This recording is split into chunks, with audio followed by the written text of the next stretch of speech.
welcome back to Talk Dead to Me. I am your host, Johnny Odell. I'm the social media manager for The Walking Dead, and we are back, baby. Sorry for taking last week off. We had some guests push their schedule, and also it was kind of the holidays. I needed a little break, so I am back. I am refreshed, and we are ready to talk Fear the Walking Dead and World Beyond. There are only two people who can help me break down and digest everything that happened in the first half of Fear in the first season of World Beyond. I'm talking, of course, about my friends, my colleagues, Kirsten Acuna from Insider and Brandon Davis from comicbook.com. I am so glad to have them here to talk about Fear's really strong first half of season 6 and World Beyond's pretty decent first season. Enough from me. Let's get right to them. It's Kirsten Acuna and Brandon Davis. Let's get to the real questions that everyone's been wondering about. What do we think about Baby Yoda being named Grogu? Listen, Baby Yoda was going to have a name no matter what, and it was always going to be weird to call him anything other than Baby Yoda. If it's up to me, listen, I'm going to be honest with you. I'm still calling him Baby Yoda. I don't care. I'm on board with that. He was going to have to be named something. You could have picked whatever he was going to be called. I think it was always going to be divisive, right? I wish it had like a more traditional and standard kind of time where people could watch it simultaneously instead of like 3% of the fandom staying up till the sun comes up to watch it. And then the next 25% watching it before they go to work in the morning. And then the other 70% watching it whenever they get a chance. Because like these moments are like we're not getting to have those geek culture moments like we did with Game of Thrones and we did with The Walking Dead. Like imagine if Negan's arrival was just on streaming at 3 a.m. It would be so weird. You don't know if you can talk about it. You don't know who he and we don't get that with Mandalorian because of that. So I mean, that's my one gripe. I don't know. I don't love that. I don't love that model. I wish everything aired and people could kind of experience it simultaneously. But it has its pros and cons. Speaking of pros and cons, there were a ton of pros about Fear the Walking Dead season 6 so far. Seamless transition, by the way. Thank you. I am wondering, Woodward, Bernstein, you guys are more plugged in than anyone else. What is happening? Why are these 7 episodes 100 times better than season 5? Because the cast, crew, and fans hated seasons 4 and 5. I mean, I just don't think there's any other way to say it. And I usually when I don't like something, I'm kind of quiet about it. And you probably noticed, I was more quiet about 4 and 5 because I think the people who make Walking Dead are they want it to be good. And they're all I love the cast of the show, but I think it just became evident that they were aware, critics were aware, fans were aware, and that reflects in the ratings and the reviews and the tweets and the reactions that it just wasn't good. It's just the first half of season 4, especially the first quarter of season 4, I was like, yeah, this is gonna be really good with Morgan and Madison and Alicia and Strand and Nick. And then the episodes 5 through 8 of season 4, it was just where are we going? And then why did Madison die? I also wasn't even a huge Madison fan before. I really wasn't until season 3. I really started to love Madison. But then the way they killed her just didn't make any sense. And then the way it seemed like Kim Dickens was kind of treated really hard, really shitty. Can I say that? I don't know. Sure. I just thought they treated Kim Dickens poorly after she gave so much and joined the show as the female lead. And people that the fans are attached to these people. I think that's a part of why these shows are so successful in the first place is because fans are attached to the cast members. They feel a connection with these people from Comic-Con interactions, from social media interactions. And when someone like Kim, who love or hate Madison along the way, says, I'm so sad that they fired me, basically. And then the rest of the episodes don't do anything to be well, we're good enough for you to get past that. It's just that it was a recipe for not and I think there was just a lot of conversations before this season with cast members, with crew members, with directors, with writers, with Scott and Ian and Andrew. And it was just we need to change. Something needs to change. And they did. And I think it's for the best. It has been fantastic. It has been so good. I agree. Kirsten? I mean, Brandon hit the nail on the head there. And I didn't know how much he was going to say because I think all 3 of us have had conversations about this stuff as well, where constantly.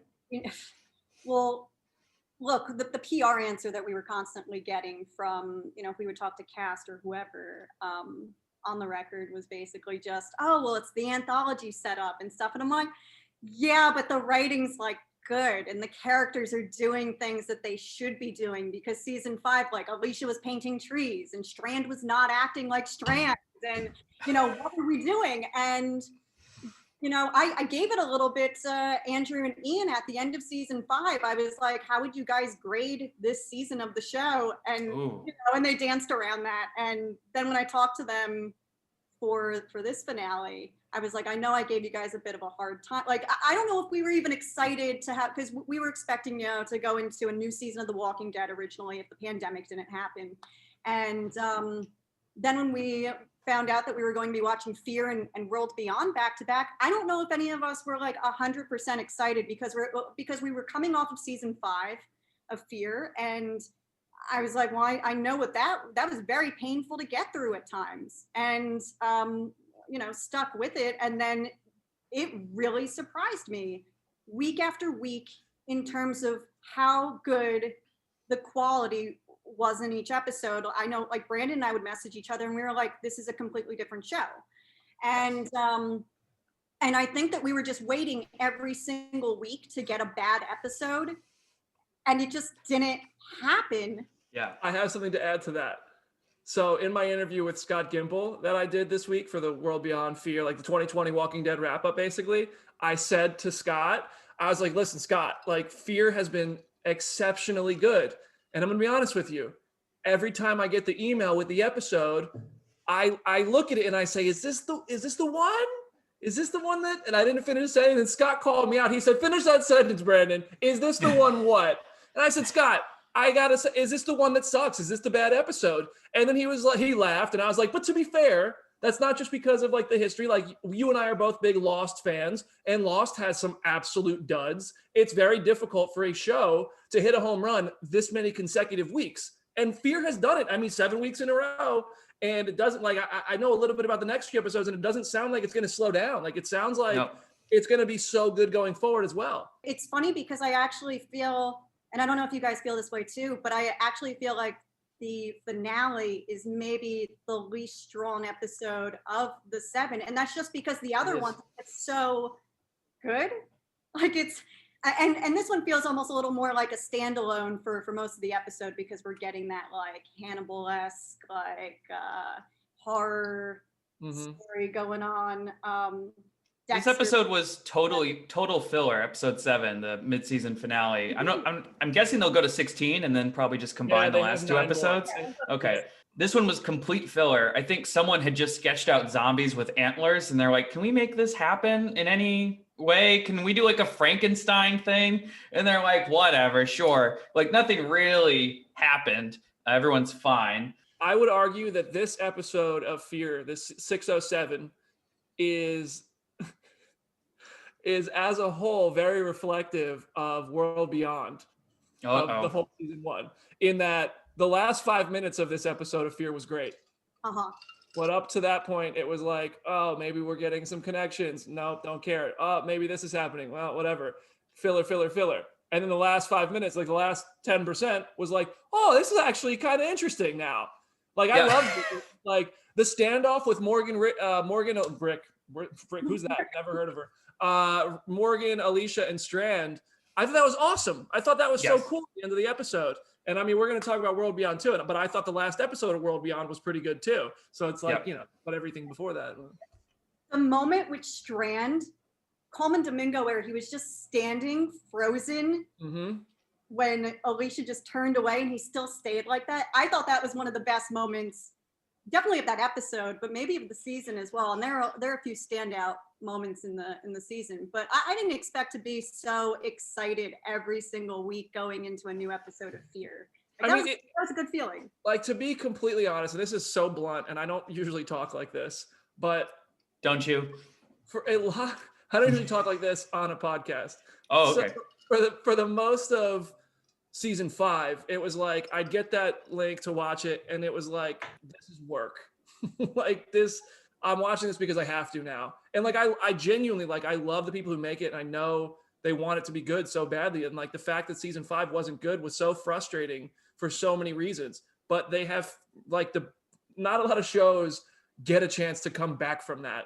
Like, if a show has ratings kind of slide like that, and a quality slide like that, you don't get shows don't get renewed. But this franchise, AMC, was like, let's keep going. So I'm glad they did, because, and I'm not giving credit to the anthology format. I'm not saying, I don't think that's why it's good. Walking Dead has done anthology episodes and they suck. So not always, but sometimes they suck. So you can't, it's not just let's write this off as a new storytelling structure. The story is actually very interesting. The anthology mode, the way they're doing it, is cool and it helps, but that's not the sole reason why this is good. Right. The problem with season 5. Oh, sorry. Go ahead, Kirsten. No, I was just going to say, I think it was people speaking up and having discussions and saying, what is the direction of our characters? We're acting in ways that the fans know that this is not how our characters act. So. Yeah. The problem with season 5. Oh, go ahead.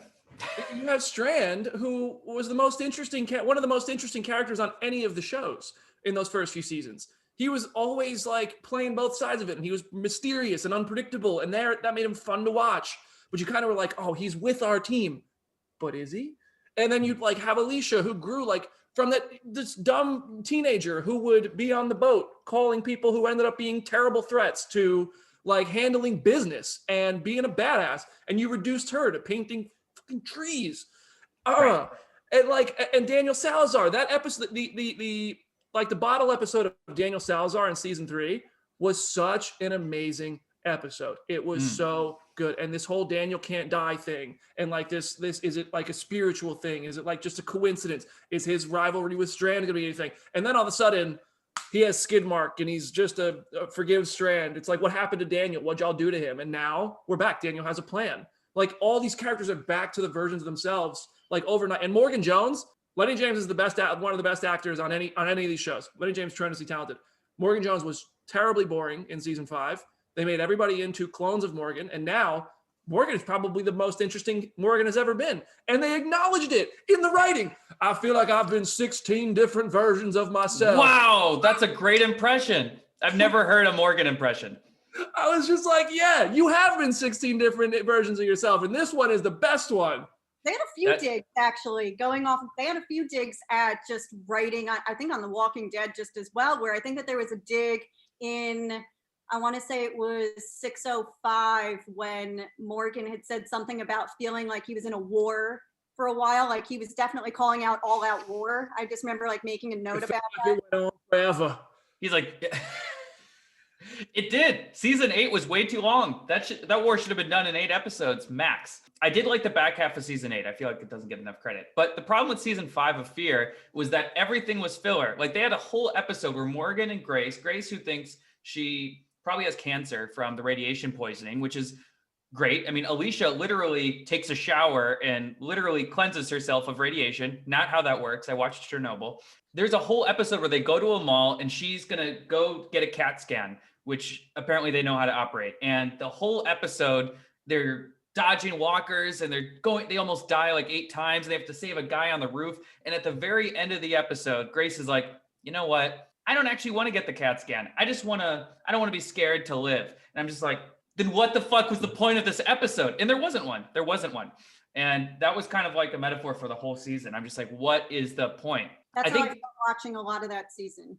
Yeah, there's a lot of good about season 6 of Fear, but the thing I will say that I think that they've made better is they Walking Deadified it. And by that, I mean, you can now, you could never cosplay as anyone from Fear the Walking Dead. I worked all the cons. I never saw a Fear the Walking Dead cosplay because they're just wearing normal clothes. You look at Morgan Jones in episode 1, that's a cosplay. And not only that, they have really good villains. They have other groups like the Mask group that Sherry's a part of. That's amazing. That feels like Terminus, but they're kind of good, but kind of bad. And they just made it so much more interesting. And I thought the Sherry thing was going to be really forced. How the fuck could Sherry and Dwight meet back up in Texas, 2,000 miles away? But they made it work. And that's been Fear the Walking Dead's motif since it started, though. This show loves to send people in completely different directions, and then by a miracle, they always find each other. Remember the hotel stuff? Everybody kind of ended up together, and then they were scattered, and then they were back together and all that, and then they ended up at the farm. But yeah, Sherry ended up fitting really nicely. Yeah, I do want to know. Go ahead, Kirsten. I was just going to say that was one of the best and well executed scenes for me for Fear this season. Dwight and Sherry's reunion. Like I didn't expect to get emotional watching this show this half season, and I don't know if it's partially because I have been by myself in quarantine like since March really, but seeing two people who missed each other for a long time embrace. And I said this to Christina Evangelista. I was like, it just made me really emotional, and I thought it was beautifully executed. And the way Coleman directed it, too. Coleman's killing it. I mean, I know he directed an episode before. I think it was the alligator episode, which is just fucking insane. Like, they really had no idea what to do with anyone in season 5. Like, John and Strand are, trapped on an alligator-moated island after a hurricane. Like, Morgan fell asleep and woke up in Missouri. What the fuck? Like, it wasn't even that, though. It was season 5 was introducing and making the show way too bloated. They were adding way too many characters that I didn't care about. I don't really know if anyone cared about half of these characters. And so I'm glad to just start seeing like the axing of like, let's just start taking the axe to some of these characters now in season 6, and let's get back to the characters who we care about. I also, honestly, one of my, and I know a lot of people do like this. It's something that I always thought, I don't know if I'll ever get past it. But when Alicia so quickly forgave Charlie for killing Nick, I was just like, come on. Like, I could suspend my disbelief for a lot of things. And now, like, you just have to accept it. Like, and it's part of Alicia's character is taking care of Charlie. You just have to forget that Charlie killed Nick. So, that just drove me, like, the fact that they thought fans would just accept that. Like, and I get there was just, like, Frank Delane's choice and he wanted out. And, like, I get that. But, like, you can't just, like, I don't know. I never liked that. I will say, I think that Alicia Charlie episode in season 4 was probably one of the strongest episodes, but it's just the way it was shot and written and everything. I still don't really forgive her, even though I know she's fictional, but I'm still like, I can never really fully get behind Charlie ever. Can I say if Charlie was killed off the show, I don't think I would care, and I don't know if any of the fans would care either. Oh my God. I mean, I have no investment in Charlie, and like I think Alexa does a good job playing Charlie. It's not her fault. I think it's just Charlie's a character that has just been written in kind of in such an ancillary way, like in a very expendable way, that it's just like. I'm surprised Luciana's made it as far as she has. I even told that to Denai Garcia, and I was like, I'm sorry, I did not expect your character to live past season 4. Like, once Nick died, I was like, okay, so Luciana's dead, right? And I mean, we've barely seen her since, but she's great. I mean, she was great in the 2 episodes ago. So, I mean, I'm glad she's still here, but that was a surprise that she's still around. I have to, yeah. I mean, it is like, maybe I think part of me is just like, are they just trying to keep some people who have been around for a while? It's just like, but like, at least give her something. Like, I don't think anybody loves Fear the Walking Dead more than Denai Garcia. And she loves it. She is like the most proud to be a part of this of anybody on the show, of anybody in the crew, of anybody. Yeah. She loves this. She eats, sleeps, and breathes this. And I love that about her. And she's one of the kindest people in the world. She's such a nice person. Give her some meat. Like, give her some, like, she's been with you guys for this long. Let her do something other than get covered in oil for one episode in a half season. And what happened to the kids? Weren't they doing the child labor thing? You don't care. I don't care either. The plain kids, though. Well, I don't. I think the show realized we didn't care, so they moved on. The one thing that the show seems to be aware of is what what the fans seem to want, and it seems we're leaning into that a little bit more. You guys just reminded me that this show thought we were stupid enough to accept that these characters could rebuild a crashed plane. They did. Not only that, they used a giant beer bottle hot air balloon to traverse a radioactive area, which we're even like Star Wars. Like we're selecting the canon, and 4 and 5 are not a part of it. I'm okay with that. I am completely okay with that. Before we move on to World Beyond, Kirsten, I noticed that Madison is making a little cameo in our Zoom on your TV screen. Now, this is something, correct me if I'm wrong, that the showrunners at first, after they killed Madison, they were pretty conclusive that she is dead, she is off the show. Kim Dickens she's not our main character, Lenny is, and sorry. And now it seems like they're singing a different tune. And I think both of you have information on that. So give the fans what they want. What can we expect? Is Madison coming back? I'm going to say, well, actually, I think we both have some new info because I think we both Ooh. asked Gimple about this week as well. And honestly, I have never felt more, I'm just going to preface this with, I asked the fans what they wanted me to ask the showrunners for Fear before I, interviewed them. And the biggest thing was obviously Madison. And I was like, guys, like, okay, I don't think that I'm going to get any response out of them on this, but I'll try. And they surprised me because the reaction, they both stopped for a moment, and then Andrew was just like, actually, we talk about this. Like, this is a thing that we're having, like, we have discussions about. And I was like, Well, yeah, you have to save the fucking show. And I was like, wait, what? And so then I pressed back, and Ian was like, well, we never saw a body. And so I went to, wait, so there's more. She's under the dumpster. Yeah, I know. She's under a dumpster. So Gimple, I asked him about this week, and this is what he said. And I'm very curious as to what you guys think about this. So Gimple said, I believe that not only within Fear, but just within the greater Walking Dead universe, there's absolutely a chance that we could see Madison.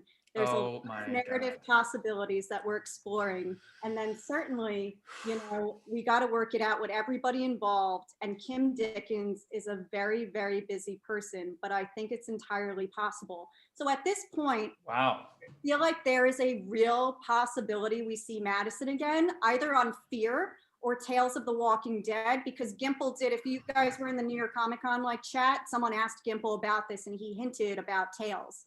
And so, I mean, at the least, I think that we're going to get some sort of closure. Otherwise, why would they say all of this? Otherwise, like, you draw the ire and the wrath of so many fans by throwing them this bone with expectations. And I'll say this honestly, I got the sense from my conversation with Gimple that, there were other topics that we discussed where he wanted to make sure expectations weren't set too high. And one of those things, and we can come back to this later, was that, like, he definitively told me that Rick is not at the CRM facility that we've been teased on World Beyond, because he said he didn't want people expecting that and then, I guess, to get let down. So with all of that in mind, I'm really curious as to what your guys' thoughts are on all of this, and Brandon, as to what Gimple had to say to you about Madison. Yeah, he said something very similar to me. I don't have the quote in front of me, but it was like basically the same thing as what he said to you. And when I asked Ian and Andrew, the showrunners on Fear, are we going to see Madison? They said, and when I asked that, I asked two questions at once, and I said, is there a chance that she's the person who saved Morgan? Mm-hmm. So what they said to me was like, well, we're always exploring things, and they were very open about it more than ever before. They were actually just kind of more fun to talk to this time than ever before, and I think that's a result of the confidence and the good reception of the show now. But they were really nice and friendly, and what they said was that if you look at the note Morgan got, it said like he has more work to do, and like it's somebody that Morgan's never met before, and when we find out who saved Morgan, it's going to make a lot more sense. Like, it's going to put a whole new perspective on that. So my interpretation of that is like, well, she recognized that Morgan is looking after Alicia. He has more work to do. She needs him to survive. But what I think, the way I interpret it myself, given like I've been working with like the people who make this, I've been covering the show for more than half of a decade now, and I've watched how they word things and how things turn out and all these things over the years. So given my cumulative experience, what they're really saying, and I could be wrong, is that they want Kim back and they don't have her yet. I think that they've recognized that fans want Kim back, and they've opened the door for a story involving Madison, and they see that they fucked up in how they treated Kim, and that we responded to it that way, and that they never showed her dead, so there's an opportunity to resurrect her. And I think Kim probably isn't immediately on board, and that makes sense for a lot of reasons. If I'm Kim Dickens, which I'm certainly not, I'm not a patient, very super forgiving person. I don't know if Kim Dickens is or isn't, but if that was me and I got treated that way, like just getting it was my show, and then all of a sudden I'm not on it at all, and it catches me by surprise, and then they call me back 2 years later when they see an error in their ways. I'm not saying I would never go back, but it would take some convincing, because it's just like, y'all did me wrong once. Now you're crawling back. And should I do it or should I not? I don't know, because also the show kind of lost some ratings. It's not like the Walking Dead franchise isn't as big as it was. And Kim is not she's not desperate for work by any means. So I think it's like I think the one thing that could appeal to her, aside from like a nice consistent paycheck that appeals to all actors, is the fact that she has a sense of pride over Madison. I think she really she might want to finish that story, and the fans would be the ones who have to convince her to go back more than anybody else could.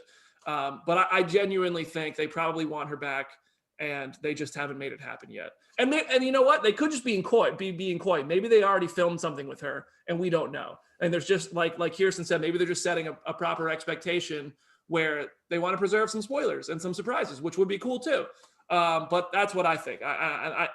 It goes back to the movies too. They announced a trilogy, and it's just like, well, is it still a trilogy? So they're just I think they're learning as they go, and they don't want to know. Let's not get ahead of ourselves. But that's my interpretation of all that. So what would be like ideally the run of the show for Fear the Walking Dead? How many seasons do you both think it'll get? And then what happens after that? I'd love for Madison to come back at the end of this season and then have a whole season with her and Alicia. They're the only ones who survive. Sorry, Strand, I think you're going to die in the last season. And then if not this one, and it ends with Madison and Alicia, and then maybe they end up at CRM. Maybe they end up in a Rick movie. I don't know. What do you guys think? I think it ends after season 7. Yeah, I agree. Season 7 is the final season for Fear the Walking Dead. Yeah, that was how we both felt. But I think that they all have to culminate with the end of season 11, which, well, I'll let you steer the ship, Johnny, but I didn't know if you wanted me to say something that I found out about. I think, remember last time when we spoke? Yeah. Last time when we all spoke, we were talking about how when we had the emergency podcast, and I was like, how are they going to split the final season? Are they going to do it in halvesies? Are they going to do it in thirds? And so I asked Gimple about this, if they, talked about the 8-8-8 versus the 12-12. He thinks that they're going to do ABC. He was like, don't hold me to it exactly, but it sounds like they're going to do 8-8-8. Well, that makes way more sense. You can then split it up. You could put months in between each one. It's perfect. I asked Scott, I said, Fear, possibly going into a 7th season, which it's going to get a 7th season. I have no doubt it's going to get renewed. World Beyond going into its 2nd and final season. Walking Dead going into its 11th and final season. Like, is this kind of like the end of this saga? Like, is this the Infinity Saga coming to an end? Is this like we had our phases and now we're transitioning into the next era of this franchise? Like, is Daryl and Carol WandaVision? And he said to some extent, he was like, to some extent, yes, but also like not exactly the same, because what he said was something like how kind of Marvel like has a whole bunch of new stuff, but a lot of continued stuff, and we'll see more continued stuff. And I think it's just another thing that it is in flux. I think that it will kind of be World Beyond, Walking Dead, and Fear are all going to wrap up by 2022's end. That's my prediction. I don't know that. That's not like from sources. That's just a guess. And I think then the way it ties together will be in a movie. Yeah. So actually I have, going off of that, because I asked Matt, as we spoke about World Beyond, and I asked him, because there's only one more season of World Beyond, I was like, do you finish up World Beyond and then do you go back and work on the final season of Walking Dead at all? Because we don't really know when the 2nd season of World Beyond is going to air, but he made it sound like World Beyond will end when The Walking Dead ends as well. Like, it sounds like they're going to be in sync. And I'm like, oh, like, are we getting World Beyond at all next year? Like, I don't know. They have not begun filming season 2. I'm sure they have an outline. He told me they're going to start filming early next year. This is a perfect transition. Let's get right into Walking Dead World Beyond, Brandon's favorite show. I like to start with your observation that the end of a lot of these episodes are really solid. And I wish they sort of built around that's that. Not what I meant. What were you? Oh, okay. I'm sorry. You were trying to say that it's a lot of fluff, and that, why don't you explain actually? I thought the first 8 episodes were boring, and I thought the last 2 were actually pretty interesting. So that's what I was comparing. Like that Fear episode, the first 80% of it was like, what are we doing here? And then the last 20%, when like the standoff happened and we learned some things, it was like, oh, cool. So World Beyond, the first 8 episodes aside from like some parts of the first episode, maybe a little bit of it, I was just like, what's the point of this? Like, who thought this was going to be good? Like, I hate to talk down about stuff, but I just never got interested in this until the end. And I thought that's the fault of taking too long to get there. Like, and this is a similar problem to what Fear the Walking Dead ran into in its first season. The audience knew so much more than the characters. Yeah.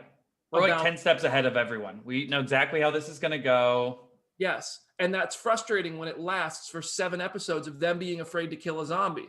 And like, I get why, like, it makes sense that these characters who were never out there will be afraid, but it's like, come on. So like, aside from Felix being a very interesting character in his flashback in the beginning, looking really great, like when his parents abandoned him, I thought that was very powerful stuff. I liked that.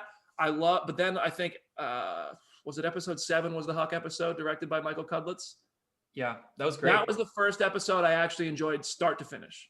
Okay. I thought the Huck episode was great. The flashbacks were really compelling. And then I thought 9 and 10, when we finally learned that Huck is a spy named Jennifer, she works for the CRM, it was like, all right, this is kind of dumb that they felt the need to like take this cross-country trip instead of just kidnapping this kid and taking her away from the community and like showing her. Because if they actually believe they are the good guys, why not just convince her that they are the good guys instead of doing this trek across the country? But whatever, here we are, they're doing it. And it actually made it for interesting things. And I there's another thing I talked to Scott about. I think that like good guy character versus good guy character. So you have Felix versus Huck basically. It makes for very good stories, like Strand versus John, Rick versus Shane. Like those have been some of the best stories in this universe. So I think that finally made it very interesting. And then it culminated with Hope putting a gun to her own head and everybody having to make a tough decision. And finally, like I hope next season it's all gas, no brakes. And that's the only way I can really care, because this season was a very slow climb with young characters that weren't like maybe if you're into the teenage drama stuff, I just feel like that's not the Walking Dead audience. It's a vehicle for Rick Grimes, and it never committed to Rick Grimes. I appreciate them trying different things. I love that they decided the person who's going to be in the spy in the show was the spy in The Americans. I was really hoping that after like it was revealed that she was the spy, she would just drop her American accent and just go full on, because then it would make sense. I mean, Elizabeth is, her mom. And by the way, just because you feel sorry about killing like 9,000 people, it doesn't make you a good person. That's pretty. She's doing it for the greater good, though, Johnny. Oh yeah, she has to kill these 9,000 people. People in the real world, they don't really care about other people. I mean that is true. Kirsten, what did you think? That does make you a horrible person. It does. I agree with Brandon, where as soon as we found out who Huck was, that was when the show started getting like, I wish we had, and I talked to Matt about this, and he said that if I go back, there are some hints. I usually, you guys know, I usually watch these things with a fine-tooth comb, and I was like, I don't know, I don't think that there were as many hints as he thought were there, but I think you would have caught it. Nobody pays more attention to detail than Kirsten. Like, I could send Kirsten a Snapchat of Baby Yoda in my kitchen, and she'll see something down the hallway, like something else that came in the mail, and be like, yo, you got a package from Hasbro? And I'm like, yo, there's a ghost behind you. Literally, Kirsten pays more attention to detail than anybody I know. So if she didn't catch that Huck was a spy, I don't believe the signs were there. Well, thank you. I was going to say, though, I felt like it was just too slow at times. And I don't know how much I should say about this, but like, well, whatever. We've already like ripped the Band-Aid off of like everything, right? Like, yeah. Like my mom will watch just about anything on television. She would not watch, like she could not get into this show. Same. Literally same. Like I would text my mom and I would be like, so did you watch World Beyond this week? And she was like, no, don't make me watch it. She's like, yes. My mom would get off work and she would say, I can't wait to watch Fear. Was it good? Was it good again? And I'd be like, yeah, it's really good again. I'd be like, are you gonna watch World Beyond? She'd be like, no. No. All right. I actually like begged my mom to watch the Cutlets episode because I was like, Mom, that was the one I was on set for. I was like, so then at least like, Cutlets did a good job. Close did a great job with his episode. Yeah, I was like, I had no idea at the time that like that episode was going to wind up like being the best one to date. But yeah, no, it was too slow at times. It truly felt, and I said this in my review only after watching like the first 2 episodes of the season. I think it was 2, right? They gave us 2 and 3, whatever. But I said I felt like I was only watching this show as a means to learn more about the CRM, to learn about Rick. And it just felt like they were constantly like dangling that carrot week after week. And I would have to like watch until the final 5 minutes of an episode. And I'm like, that's not how you treat your fans. When they were dangling that carrot, it was like the guy from the State Farm commercial that looks like Steve Spurrier in a bucket hat, where he's like, you almost got it. You got to be quicker than that. That's literally what it felt like. Wait, can one of you explain the sudden after credit scenes that they would add that seemed like, because wasn't there 1 or 2 of them that wasn't originally supposed to be part of it? I don't know about 2 of them, but the 1 week for sure, it was the week where I think people were watching this one episode, and I can't remember which one it was off the top of my head. It's the one where they reveal that doctor was test subject A, whatever. Yeah. Right? So that episode, I lost my train of thought. I'm so sorry. The lady with the sandwich. Yeah, no, the lady. So the lady with the sandwich. So the week that episode was given to us, we didn't have that extra scene attached to our attached to our screener. And what happened was there was early word getting out that was like the worst episode of the season. And I mean, the reviews like week after week already weren't that glowing. And so, you know, if you want people to keep watching to get through to the end of the season, I think AMC was like, oh, we need to like do something. And they resent out, I think we got another email where it was like, hey, we like tacked something onto the end of this now or whatever. And I was like, what? And it was like pretty late in the week too. And it was after people were already tweeting and saying like, this is the worst episode of World Beyond / any Dead show I've ever watched. And then, you know, I watched that, minute and 30 seconds of Dr. Lila and that big reveal about like A, B, or maybe just A. So do we think the after credits was planned for a future episode and they're like, shit, this isn't doing well, let's move it up? People were telling me that they thought it was the trailer for the following episode. So I think it would have been like the opening maybe of the next episode. Oh, I see. I'm wrong. I don't know if one of you guys know for sure. I'm gonna be honest. Right. I didn't watch the after credit scenes. I don't know what they were. What do you mean you did? You need what? It's like actually imperative. What are you talking about? Wait, Brandon, those are like part of some of the best parts of the show. It's like you get to see like in the CRM facility, there's like people getting like tested with. There's a woman with a sandwich that's way too big for her, but she's eating it. Sandwich doesn't mean anything. No, you need to go back and watch the after credit scenes because they told you what A means or the whole A and B thing. And, you know, we've been wondering about this for years, what it means to be an A or a B. Years, Brandon. So what does it mean? They're test subjects. People who are test subjects are A's because they all had bite marks on them. Angela told me years ago that anyone who is an A gets a bite mark on them. And so if you're not bitten, you're a B. That I don't know yet because... You'd think if you were bitten, you'd be a B. No. I asked Angela that in 2018 or 2019. I was because we had a theory on what it meant that B was bitten or so whatever. Really what you're saying is we didn't learn that much and I don't need to watch yeah. Oh my God. Okay. Let's you know, for the sake of me having future World Beyond guests, let's say some positive things about the show. I love the ending. I love the ending. Yeah. I mean that. I was surprised by how much I liked the last 2 episodes pleasantly. And you know what scene got me the most? And it's actually very reminiscent of my favorite scene in all of Doctor Strange. When Percy was dying. It was mine. When Percy was dying and Elton had that conversation with Percy and time slowed down and Elton just like had this inner monologue through a imaginary conversation reflecting himself onto this Percy beside him. I thought that was awesome. I thought that was so good. And granted, like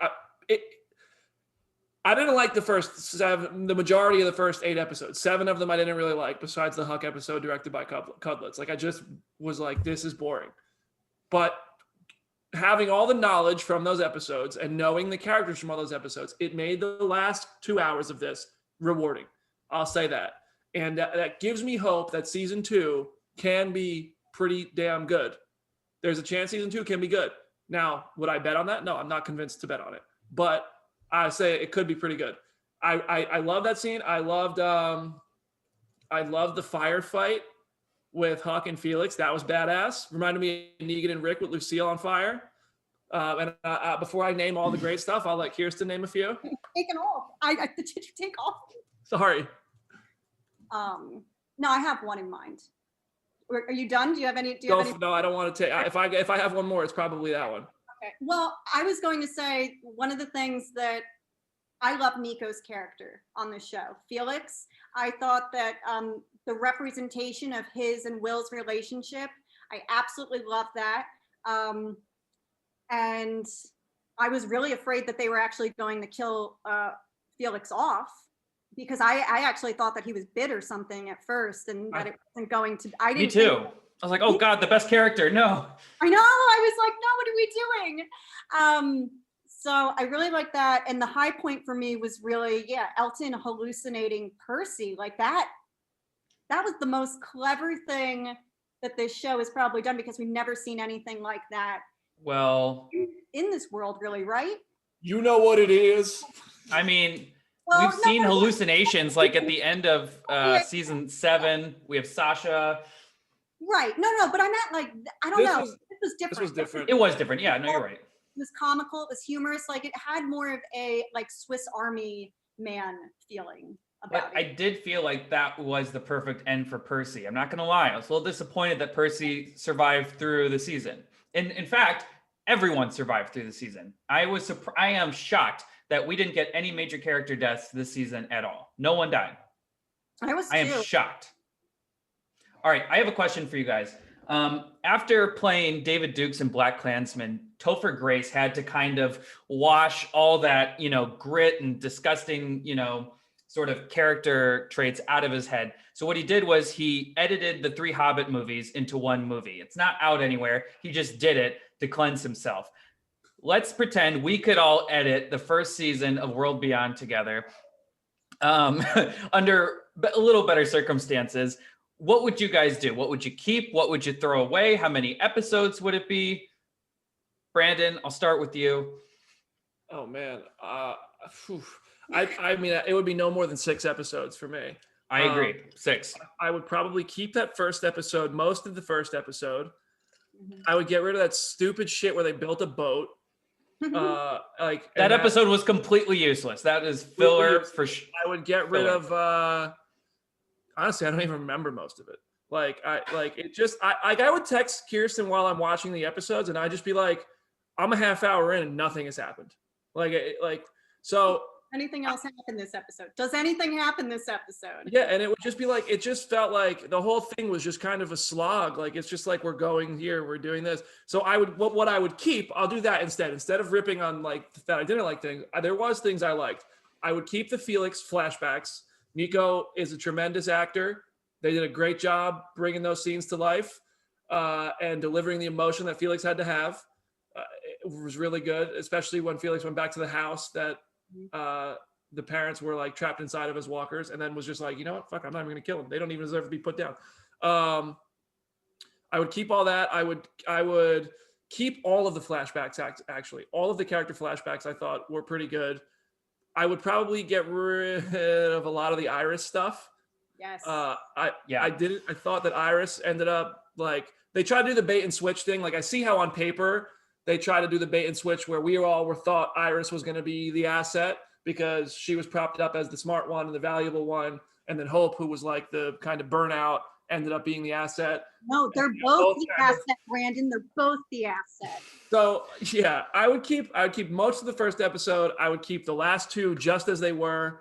And then I would just condense everything in between for the most part, like less side quests. Like The Mandalorian does side quests so well. And it's like a mission of the week while also furthering the plot. Whereas this was just like mission of the week, CRM logo, reminder, you're watching this for Rick. Yeah. Right. And there was a lot of times like when Percy first shows up, I have to edit the React compilations for this, and it's hard because when Percy first shows up, they talk for a good 10 minutes at that campsite. Like let's get Percy's thing. He lies to them. They don't trust him. Great. Boom. We're on to the mission with the truck and the uncle, which was kind of interesting. I thought Silas's backstory was really interesting. I think they could have just combined that into one backstory. We kind of got it spread out.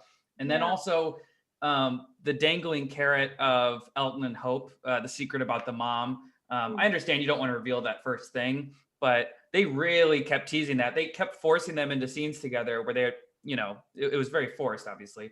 And Hope would be like, never mind. You'll find out. Like, you know, you're just like, oh, just tell him. Like, Elton's smart and, you know, he's dealing with it. But the Hawk and Hope relationship ended up being pretty cool. I liked that. I like Nico's boyfriend, Will. I thought that was really interesting. Introduced Will earlier. Way earlier.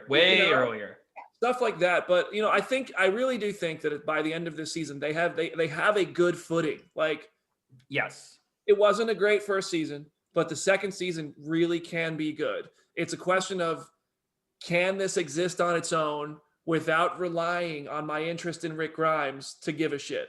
Right. Yeah. Right. Kirsten, do you think if this season was put in 2010, like before Walking Dead, that it would have done better, that we would have liked it more? No. No. No. Because the whole show is built off of being this bridge to the Rick movie. I mean, right, yeah. That's the only reason I feel like I'm watching the show half the time, which is upsetting. But I agree with you guys where I think it only needed to be 5-6 episodes. I think I agree with all of the changes that you guys would have made to this. Yeah, definitely introduce Will earlier, but I'll also make this show half about the CRM, like just even it out a little bit more, because those were the most interesting parts of the episode, like watching the final 2 minutes, like, which just felt like some BS. I'm like, if you're going to commit to this, like, just fully commit.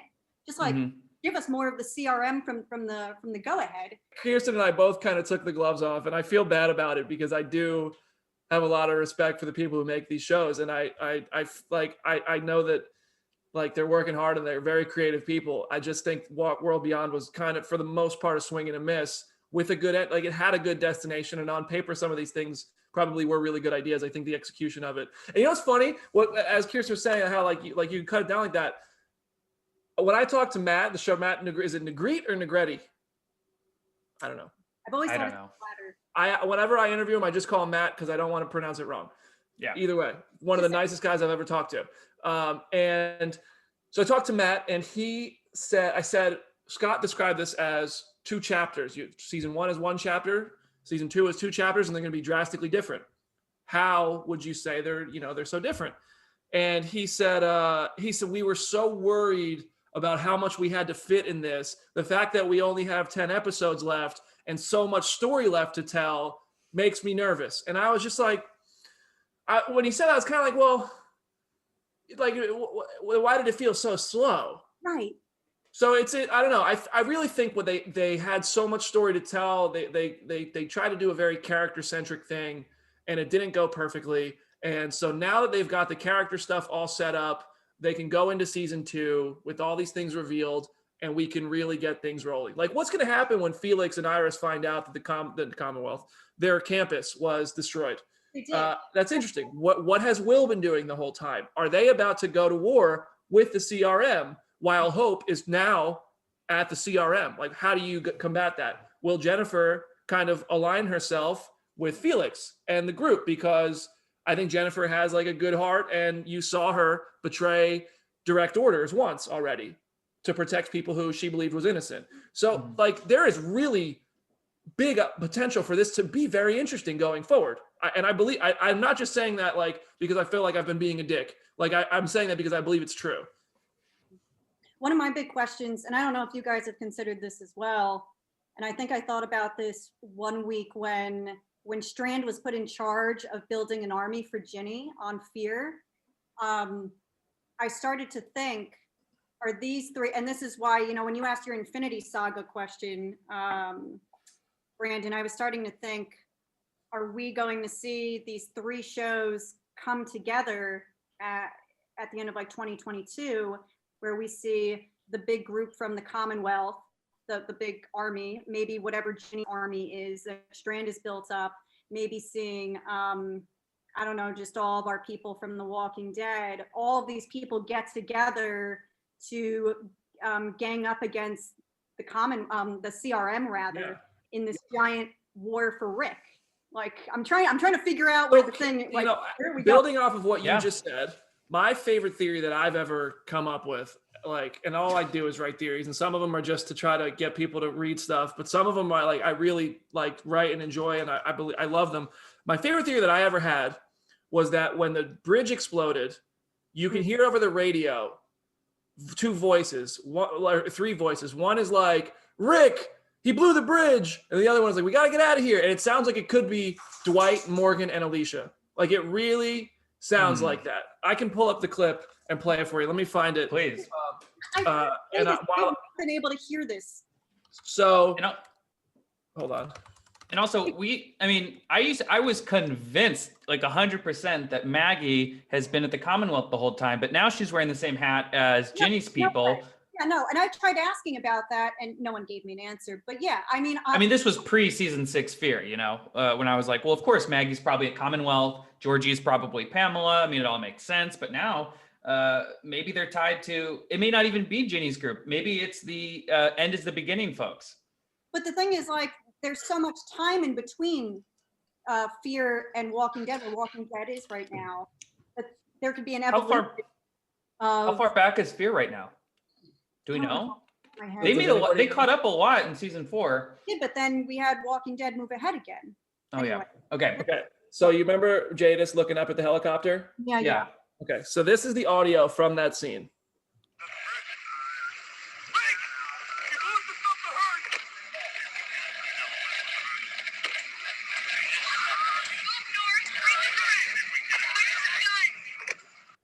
That sounds. It does sound. Now that you say it, it does sound like Morgan and Alicia. And Dwight. Dwight, yeah. I hear Dwight and I can hear it. I don't know why I'm leaning forward. I'm wearing headphones. So my theory now that actually after everything we talked about, I love the theory that was them. So now I've actually like that could be them. But like the question was, why didn't they go find everybody else? Why didn't they go to Alexandria? So actually in this conversation we just had, I think I came up with another theory. Okay. What if Fear leads to them through Althea or whatever reason, chasing down the CRM, and they are following that helicopter that takes Rick, and they have to make the split decision. We don't have time to go to Alexandria. We have to follow them to see where they're from. We have to follow them now.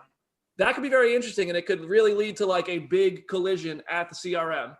Yeah. And going off of that, so do you remember in the finale for World Beyond? I think it was Huck. She said to Hope that there are other people out there who are trying to find the CRM. Oh. Who are these other people? World Beyond has to be ahead of Fear by now. It's 10 years. Yeah. Oh, yeah.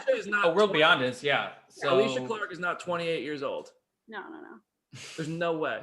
And that actually reminds me, just side note, that Althea and Dwight episode, if it was in any other season of Fear, it would have been a terrible filler episode where it's like we go to this hospital and sure we end up with some folks afterwards, but like there's like the bubonic plague. Like it had all the makings to be shit, but it ended up being amazing. And then you had the Sherry bumper at the end, which was great, which just really goes to show they can actually fill a filler episode with good things. Oh man. Thank God World Beyond wasn't 16 episodes though. Can you imagine?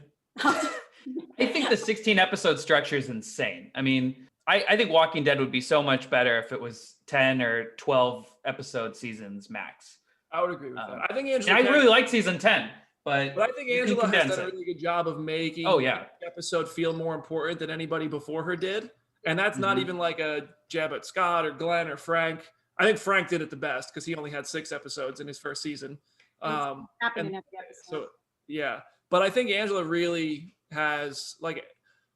Not that every episode that Angela has done has been a home run, but it feels like we're moving a little bit more with each episode since Angela took the reins. I mean, also Angela kind of has like had like season 10 was her first real single 16 episode season because if you look at season 9, she did a 5 episode run and then it was like a whole different, like a completely different show for the next 11 episodes. So it was kind of broken up. And I think I loved season 9.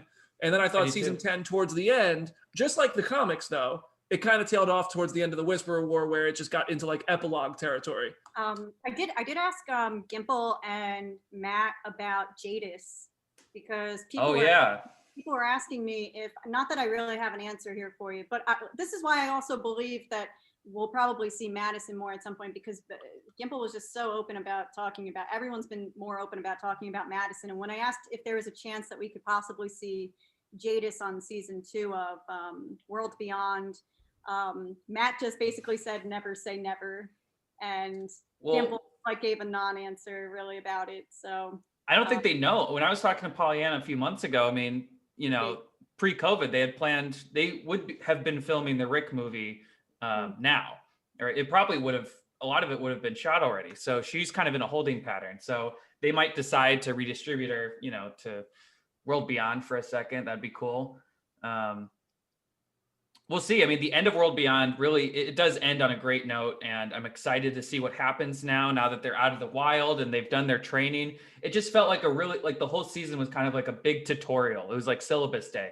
And, and that's what I didn't like about it, because I'm like, yeah, we're 10 years into the Walking Dead universe. Like we know as viewers, so don't insult us, Mm-hmm. Like, we don't need that. We don't need that walkthrough again. I've had that Right. walkthrough 2 times over already. But there was a lot of it that I enjoyed, and I do like the characters. I think it ended on a good note. Silas, I think, got better. Hal got better. There's a lot of scenes where he was kind of smiling as he's like trying to give an important line. I mean, I think everybody got better. I think Felix was great all along, and Huck was like just second in line to being the best character on the show. But then in those last 3 episodes, like everybody got better. Like really, I like Hope was really like Hope. I liked Hope throughout it. But aside from the just tell him that you were talking about earlier, but Iris kind of had the least meaningful arc of the whole show, despite appearing as the main character. But like Elton and Silas, and then Percy comes along and has a cool story to end with. Like I thought it, each character was far more interesting in those final 2 or 3 episodes than they were the whole time before that, which gives me hope, no pun intended, for season 2. I'm excited for season 2, and Kirsten, you're probably right. We're probably not going to see it till at least late next year. Maybe October, maybe they split that into 2 5-episode runs, like over the winter of 2021, 2022, and then summer of 2022 to wrap it up. I don't know. What do we think the schedule for Walking Dead is? Obviously, the bonus episodes start Feb 28 and go through mid-April or so. They go to April 4th. You and I were chatting about that, right? And then do we think season 11 starts at the regular time in October? That's probably the plan. I would imagine. It would have to, right? I think it'll be pretty traditional. Yeah. I think it'll be the fall, October through December, early December, and then we'll come back February through April, and then finish October through December 2022. Yeah. That's why that's so weird. That's why the ABC thing made sense. Are we still gonna be friends, guys? We will. By that point, we will have seen Tobey Maguire in the MCU. We will we'll have seen Dr. Octopus, OG. So much will have changed. It'll be great. We'll actually know what WandaVision is about. It'll be fantastic. I mean, maybe. Who knows? Who knows if these movies are going to come out? Grogu will be evil by then, and we'll all have to throw away shut your dirty mouth. I don't know. Genocide eating those eggs from the frog lady, so I don't know. If Baby Yoda, if Grogu wasn't in Mandalorian, how much, what do you think the quality drop off would be? I feel like it would be 20% not as good. What would the point of the show be? Oh my God. I don't know. What would the show be? Sorry. I guess you're right. That's the main thing. I think then you'd actually have to develop Mando. I know. Yeah. Anyway, well. At the end of the day, you know that show is just about a single father trying to Well, it's Lone Wolf and Cub. Just. And then always trying to constantly fix his ship. That's all that this show is about, actually. They've just tricked us. We're just watching a show about a broken ship that needs to constantly get fixed, and a single dad just trying to. It's all good. Well, guys, it is always a pleasure talking to both of you. Thank you so much for taking your holiday weekend to talk to me about these shows. I'm excited for the future of The Walking Dead. We'll see what happens. We'll definitely have you back on when we know more. But you guys have awesome insight. everyone should go follow you. If they're not following you already, where can they follow you? You can find me at Kirsten Acuna. And Kirsten, where can they follow you? I guess at Brandon Davis, BD on Twitter. BD. We're probably just commenting. Yeah, and we're probably just commenting on each other's feeds like all day long. So you'll find one of us. Especially on Sunday nights. Especially. No, but thank you for having us, man. This is always fun. Absolutely. Thank you guys so much, and we'll talk to you later. And being honest. Yes. All right, guys. Well, thanks so much. We'll see you later. All right. Peace out, guys. Bye. Aren't Kirsten and Brandon fun? I really love having them on the podcast. Thank you guys so much for listening. I really appreciate it. Even though the Walking Dead shows are going to be off until the end of February, basically March, we are still going to be doing these weekly. We are going to be booking guests. We're going to be having fun, and we're going to get through this holiday season. So stick with us here at Talk Dead to Me. Next week, little teaser, we have Annette Mahendru. She plays Huck on The Walking Dead World Beyond, and I am so excited to talk about her character's dramatic story arc in these last few episodes. They might be my favorite part of the season. All right, well, that's all for me this week. To the few of you who are still here, thank you so much for listening. Please be safe. Please wear a mask. And as always, for the love of God, happy birthday to Nate.